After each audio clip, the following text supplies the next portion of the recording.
welcome to my channel Learning Paradise. Hope so you will be fine. मेरे channel के through आप सीख रहे हैं इंग्लिश लैंग्वेज और बहुत इजी और कॉम्प्रिहेंसिव वे में।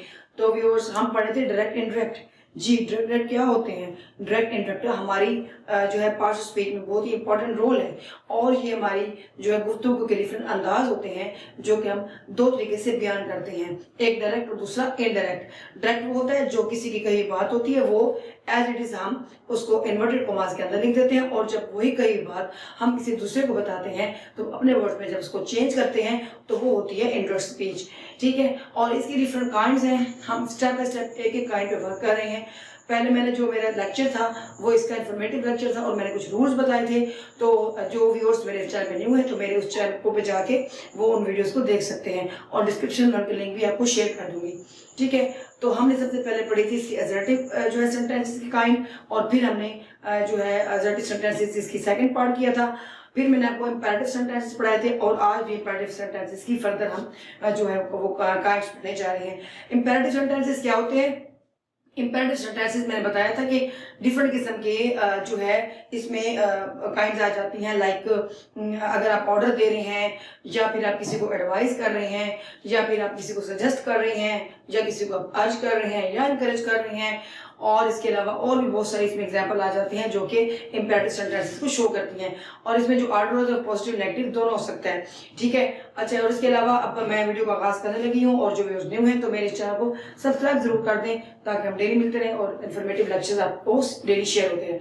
ठीक है, अच्छा जी, अब देखिए, अब डायरेक्ट इंडायरेक्ट में हम पढ़ रहे थे इंपैरेटिव सेंटेंसेस की काइंड। अब इंपैरेटिव सेंटेंसेस में जैसे कि बताया था आपको कि ये ऑर्डर को और एडवाइस को और डिफरेंट बाकी चीज़ों को शो करते हैं।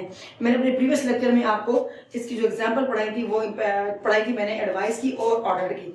आज जो है इसकी फर्दर जो है एग्जांपल को लेके चल रहे हैं, जिससे मैंने अपने प्रीवियस लेक्चर में आपको बताया था कि इसमें कौन कौन सी चीज़ें आ जाती हैं। इसमें डायरेक्शन भी आती है, इसमें किसको एनकरेज करें वो भी आती है, और भी मच मोर आता है। तो चलिए हम देखते हैं। अब इस एग्जांपल को आप देखें। He said to his teacher, sir kindly excuse me now. उसने अपने टीचर से कहा कि सर मुझे मेहरबानी करके माफ कर दे। ठीक है, अच्छा, एक और इम्पॉर्टेंट चीज जो मैंने आपको बतानी थी वो ये कि जब आप सर को देखें या मैम को देखें तो फिर आप उसको रिस्पेक्टफुली में चेंज कर देंगे। सर को आप ओमिट करके रिस्पेक्टफुली में चेंज कर देंगे। ठीक है, अब इधर देखिए, he said to his teacher, sir kindly excuse me now. अब देखें, he requested his teacher.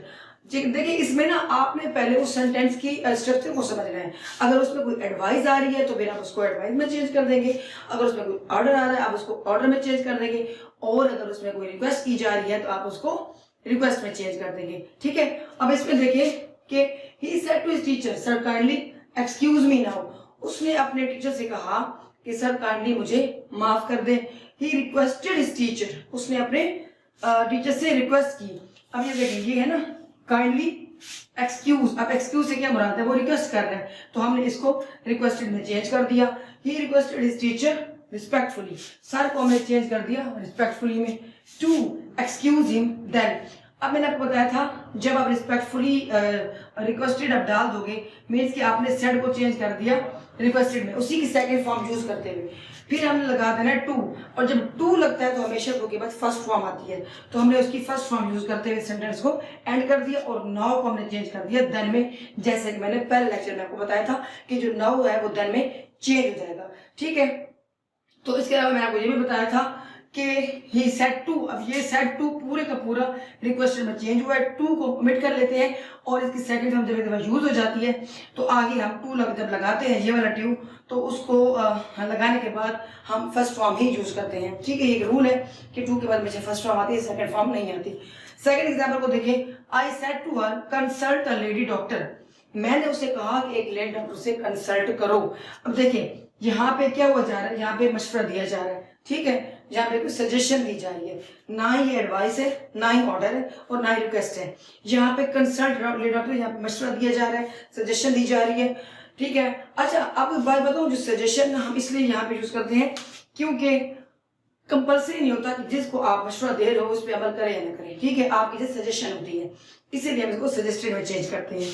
He suggested to her, I suggested to her to consult a lady doctor. मैंने उसे सजेस्ट किया। अब पूरा सेट को चेंज हो गया, सजेस्टेड में सेकंड फॉर्म, फिर टू हर किसको, उसको, यानी कि ये तो पूरा आ गया ना, I suggested to her, I suggested to her to consult a doctor. अच्छा, आप यहाँ पे देख रहे होंगे कि मैंने यहाँ पे टू का जो है एडिशन किया हुआ है। बाकी मैंने आपको जो है बताया है कि आपने टू सेट टू पूरा आपने ओमिट करते हुए उसको ऑर्डर्ड, एडवाइज्ड और इसके अलावा रिक्वेस्टेड में चेंज कर देना है। लेकिन आप यहाँ पे देख रहे होंगे मैंने सजेस्टेड के साथ टू भी लगाया है।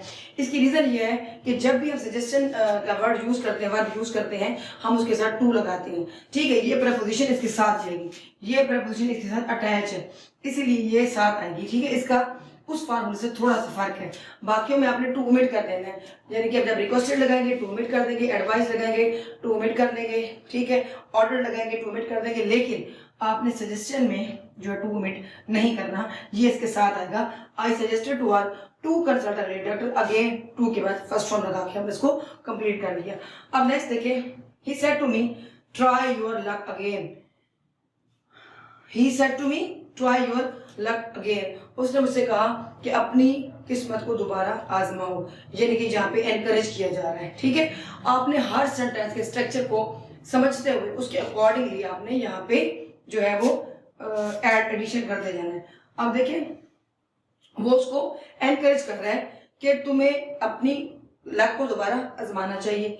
He encouraged me to try my luck again, उसने मुझे एनकरेज किया कि मैं अपनी किस्मत को दोबारा आजमाऊं। अब यहाँ पे देखिए मैंने टू नहीं लगाया, सिर्फ सजेशन में आपने टू लगाना है।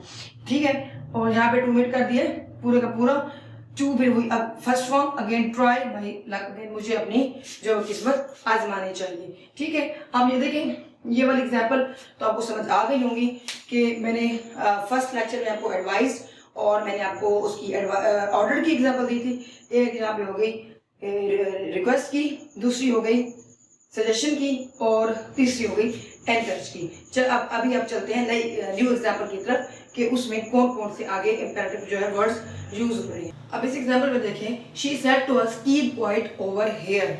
अब इसमें वो उसको क्या कर रही है, वो उसको डायरेक्ट कर रही है कि she directed us to keep quiet over there.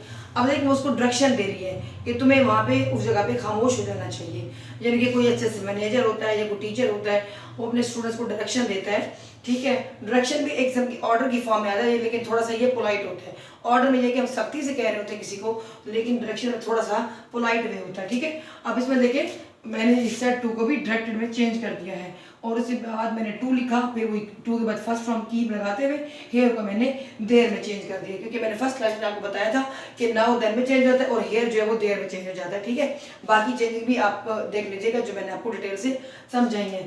अब इसमें देखिए, I said to them go on doing your duty, जाओ अपनी ड्यूटी करो। ठीक है, अब इसमें क्या है, अब इसमें अर्ज किया जा रहा है किसी को, लाइक किसी का दिल टूट जाता है या कोई कहता है कि किसी बॉस ने डांट दिया है और वो कहता है कल मैं ड्यूटी पे नहीं जाऊंगा, तो फिर हम उसे अर्ज करते हैं, उसे यानी कि हम मनाते हैं, उकसाते हैं, बेटा नहीं आपको जॉब पे जाना चाहिए। किसी दोस्त को आप कहते हैं नहीं तुम्हें ये जॉब नहीं छोड़नी चाहिए और जाना चाहिए। ठीक है, आई सेड टू देम, मैंने उन्हें कहा go on doing your duty, I urge them, I urged them. अब देखें ये पूरा सेट टू चेंज हो गया अर्ज्ड में। ठीक है, to go on doing their duty. अब योर को हमने किस में चेंज कर दिया, देयर में, क्योंकि यहाँ पे देम आ रहा है। ऑब्जेक्टिव केस को देखते हुए आपने जो उसका पॉजेसिव केस है वो भी उसके अकॉर्डिंग आपने चेंज कर देना। ठीक है, अच्छा फिर टू गो, टू के बाद मैंने फर्स्ट फॉर्म लगा दी, ऑन डूइंग देयर ड्यूटी। ठीक है, योर को हमने चेंज कर दिया देयर में। ठीक है, यानी कि हमने बाकी चेंजिंग वैसे करनी है, हेयर देयर में चल जाता है। इसी तरह जो देम है इसको देखते हुए हमने इसके पॉजेसिव केस चेंज किया। नेक्स्ट एग्जांपल को देखें, he said to his friend get his pen changed, उसने अपने दोस्त को कहा कि इस पेन को चेंज कर दो। अब देखें ये भी एक किस्म की सजेशन है। ठीक है, मशवरा दिया जा रहा है, सजेशन दी जा रही है कि ही सजेस्टेड टू।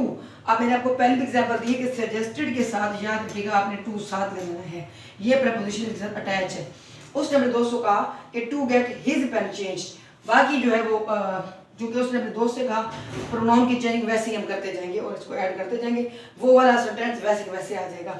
टू लगाते हुए फर्स्ट फॉर्म लगाते हुए हमने इसको ऐसे तब्दील कर देना कि he suggested to his friend to get his pen changed. ठीक है, अब इस एग्जांपल देखिए, he said to his companion do not enter this house, उसने अपने कंपेनियन को देखे मना किया है, ठीक है। मना के लिए हमने क्या वर्ड यूज करना है, forbid.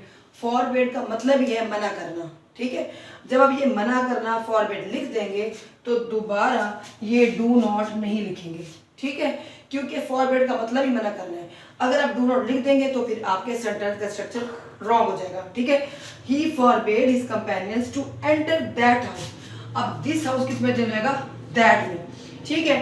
He forbid his companion to enter that house. उसने अपने कंपेनियन को मना किया कि उस हाउस में एंटर ना हो। Second, she said to him kindly help me in this case. उसने उससे कहा कि मेरी मेहरबानी करके इस केस में हेल्प कर दो। अब देखिए, अब काइंडली का वर्ड यूज हो रहा है, ठीक है, इसका मतलब यहाँ पे रिक्वेस्ट की जा रही है। काइंडली का वर्ड यूज हो रहा हो या फिर प्लीज का यूज हो रहा हो, ठीक है, वहां पे आपने क्या करना है, आपने उसको रिक्वेस्टेड में चेंज कर देना है। अब फिर ये पूरा सेट टू किस में चेंज हो गया, रिक्वेस्टेड में। शी रिक्वेस्टेड हिम, फिर वो टू लगाते हुए आपने फर्स्ट फॉर्म लगाई, टू हेल्प हर। अब वो क्या कह रही है, वो कह रही है कि मेरी हेल्प कर दो। जब आप किसी को ये बात बताने जाएंगे, आप यही कहें ना कि वो कह रही थी कि वो उसकी हेल्प कर दे, तो उसके लिए हम फीमेल के लिए हम क्या यूज करेंगे, her. She requested him to help her in that case. This case change हो जाएगा दैट केस में, ठीक है। तो ये थी डिफरेंट एग्जांपल्स जो मैंने आपको आज कोशिश की है कि समझाने की, कि different requested, consulted, suggested, encouraged, ठीक है। और इसके अलावा जो दूसरी एग्जाम फॉरबिड, ये मैंने आपको कोशिश की है कि आपको इस वे में भी समझा दूँ ताकि एक एक पे आपकी ग्रिप हो जाए। इस पे आपको जो है रिमेंबर करने की ज़रूरत है कि आपने दोबारा डू नॉट नहीं लगाना, क्योंकि इसका मतलब ही मना करना है। और इसके अलावा बाकियों में तो हम टू स्किप कर देते हैं, ठीक है, लेकिन सजेस्टेड टू में हम टू स्किप नहीं करते, वो साथ लगेगा। बस ये आप अच्छी तरह याद रखिएगा। तो ये थे कुछ चंद इंपैरेटिव सेंटेंसेस के जो थे वो रूल थे। मैंने बताया तो सारे रूल हैं, लेकिन एग्जाम्पल्स जो है ना, वीडियो बहुत लॉन्ग हो जाएगी अगर मैं एक एक एग्जाम्पल पे वर्क करूं। इंशाल्लाह ताला बहुत जल्द मैं इसकी प्रैक्टिस शीट भी आपको शेयर कर दूंगी, मतलब आपको समझाऊंगी, तो फिर आप उस पर प्रैक्टिस करके अपने फर्दर अपनी इस चीज़ को इम्प्रूव कर सकते हैं, ठीक है। तो व्यूअर्स, जहाँ पे मैं अपनी वीडियो का एंड करती हूँ, मुझे इजाज़त दीजिए। इंशाल्लाह ताला नेक्स्ट जो मेरी वीडियो होगी वो इसी नरेशन की नेक्स्ट काइंड पर होगी, ठीक है। तो फिर ये आपके लिए सरप्राइज है, आप देखिएगा ये वो कौन सी काइंड है जिसको हम डिस्कस करेंगे। तो अगेन जो व्यूअर्स मेरे चैनल पे न्यू है, मेरे चैनल को सब्सक्राइब कर दें, और इसके अलावा अगर मेरी वीडियो पसंद आई है तो उसको लाइक कर दें, और कमेंट में अपना जो है वो राय का इज़हार करना ना भूलेगा। मेरे जो पुराने सब्सक्राइबर हैं, अगर मेरे लेक्चर को देख रहे हैं, अगर उनको समझ आ गया है तो इसको आगे अपने फर्दर अपने फ्रेंड्स, नियर डियर्स के साथ शेयर करें। जिनसे आप प्यार करते हैं वो ज़रूर शेयर करें, ताकि ये नॉलेज भी उन तक पहुँचे, ठीक है। और इसके अलावा कमेंट बॉक्स में ज़रूर बताइएगा कि आपको मेरे आज का लेक्चर कैसा लगा। मुझे ढेर सारी आप जो है ना, आपकी ढेर सारी दुआओं की ज़रूरत है, और दुआ में याद रखिएगा और अपना भी ढेर सारा ख्याल रखिएगा, ठीक है। मिलेंगे नेक्स्ट वीडियो में, टिल देन बाय बाय।